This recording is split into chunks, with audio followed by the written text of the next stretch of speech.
लेकर हाजिर हूँ मैं अशोक कुमार अंज। तो आइए चलते हैं खबरों की ओर। आइए आज हम आपको परिचय करवाते हैं अत्रि विधानसभा के पूर्व विधायक और एनडीए के लीडर कृष्णनंदन प्रसाद जी से, जो कि अभी स्टूडियो में आए हैं और उनसे हम चर्चा करते हैं। तो आइए हम लोग चर्चा करते हैं। अभी जो लोकसभा का चुनाव हो रहा है, तो उस लोकसभा का चुनाव में आप जो भ्रमण कर रहे हैं, तो क्या देख रहे हैं, क्या स्थिति लग रही है यहाँ पे एनडीए के जो लीडर हैं, जो कैंडिडेट हैं, उनकी जीत का? तो सर आप बताएं इस पर। हम जब घूम रहे हैं तो मतदाताओं का जो रुझान है, काफ़ी उन लोग के उत्साह देख रहे हैं एनडीए के उम्मीदवार पूर्व मुख्यमंत्री जीतनराम मांझी के पक्ष में, क्योंकि जीतनराम मांझी गया जिला के ही नहीं पूरे बिहार के एक अच्छे नेता हैं। और मैं समझता हूं कि जो उत्साह देखकर, मतदाताओं को उत्साह को देखकर सभी मतदाताओं से मिले हैं, लगा कि जीतनराम मांझी के पक्ष में एक लहर चल रही है, क्योंकि बिहार के मुख्यमंत्री विकास पुरुष आदरणीय नीतीश कुमार जिनके पक्ष में खड़ा हो, प्रधानमंत्री आदरणीय नरेंद्र मोदी जी इसके पक्ष में खड़ा हो, तो स्वाभाविक रूप से यहाँ पर जो उत्साह है उसी का कारण है। और जीतनराम मांझी अच्छे आदमी हैं, इसलिए उनके पक्ष में मैं समझता हूँ कि यहाँ पर लहर है। और हो सकता है कि बिहार के अंदर रिकॉर्ड मत से गया लोकसभा संसदीय क्षेत्र से जीतनराम मांझी जीतेंगे। और जो नारा है हम लोग का, जो नारा है एनडीए का, वह है अब की बार 400 पार, उसमें गया अव्वल रहेगा। यदि गया की हम लोग बात कर रहे हैं, तो गया में बात करते हैं तो यहाँ पे जो दो कैंडिडेट हैं जो बिल्कुल दिग्गज माने जा रहे हैं, तो क्या लगता है कि यहाँ चैलेंज है गया सीट पे?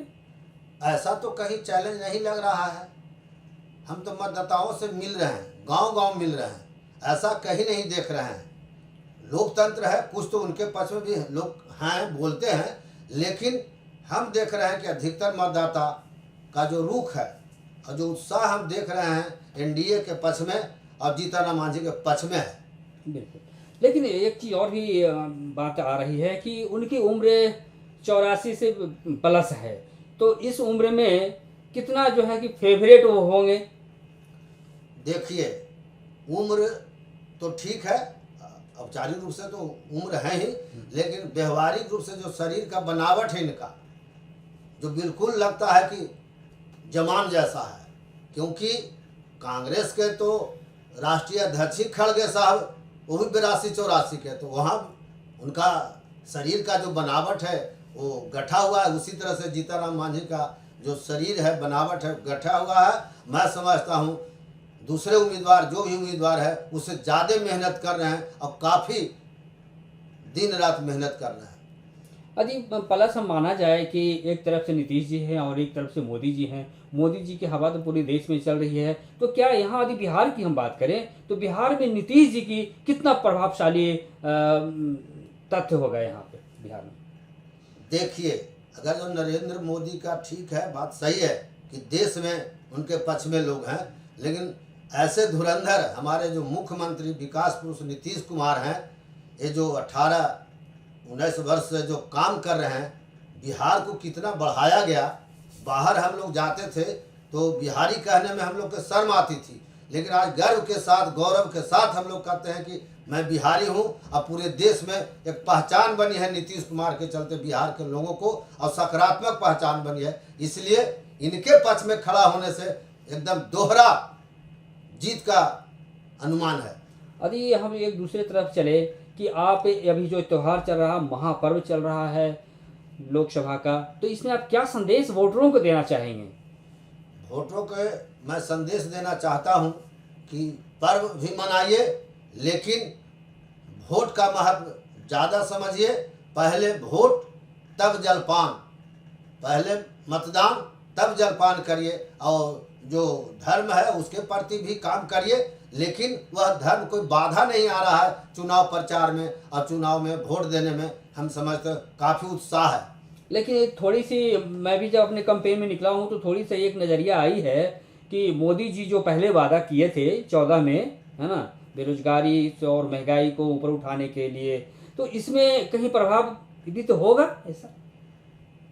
नहीं, इसलिए नहीं कि वो तो काम चल भी रहा है, ऐसा नहीं है, काम तो चल रहा है। जैसे बिहार के अंदर हमारे मुख्यमंत्री ने कहा कि हम 10 लाख नौकरी देंगे, तो 5 से ऊपर तो पहुंच गया है। और मैं समझता हूं कि जो 25 के चुनाव होने वाला है उसके पहले का वादा है, तो मैं समझता हूं कि 10 लाख से ऊपर हो जाएगा। इसलिए कहीं ऐसी बात नहीं है, जो वादा किया गया है बिहार सरकार के मुख्यमंत्री के द्वारा, मैं समझता हूं कि खरे उतर रहे हैं हमारे नीतीश कुमार, और उसका चुनाव में भी प्रभाव पड़ रहा है इनके पक्ष में। हम आखिरी सवाल की तरफ बढ़ते हैं और ये जानना चाहेंगे कि इससे पहले जो अभी चुनाव हो रहा है, इससे पहले यहाँ पे विजय कुमार मांझी जी एमपी हैं, अभी हैं, तो क्या वो जो अभी डेवलपमेंट का काज नहीं किए हैं गया लोकसभा सीट पे, तो कहीं कहीं विरोधाभास है, तो आप इस पे क्या कहना चाहेंगे कि उसका प्रभाव पड़ेगा कुछ? नहीं पड़ेगा, इसलिए नहीं पड़ेगा कि जो भी पहले के उम्मीदवार जो जीते हुए रहते हैं तो बहुत सा मांग व्यक्तिगत भी रहता है, उसको न भी हो पाता है, लेकिन विकास का कार्य जो है मोदी जी और बिहार के मुख्यमंत्री के द्वारा सब हो रहा, उनके द्वारा हो रहा है, इसलिए वह बात बहुत प्रभावशाली नहीं है। क्योंकि यहाँ पर जो काम हो रहे हैं इन लोगों के द्वारा हो रहा है। ये बात है कि उम्मीदवार तो दूसरे आगे और अच्छे से अच्छे आगे, इसलिए प्रभाव का और दोगुना उत्साह से काम हो रहा है। लेकिन उस समय भी एनडीए में ही, एनडीए गठबंधन में ही आपकी विजय कुमार मांझी जी की एमपी बने थे, ये बात तुलनात्मक आ रहा है, उस समय भी एनडीए में ही थे आप लोग। एनडीए के जो भी उम्मीदवार आते, जी।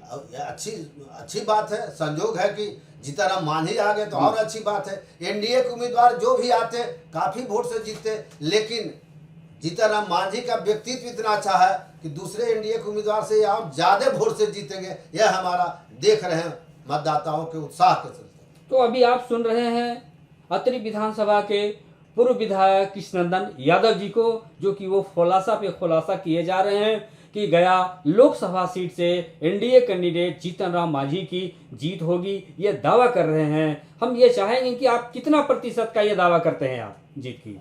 100%।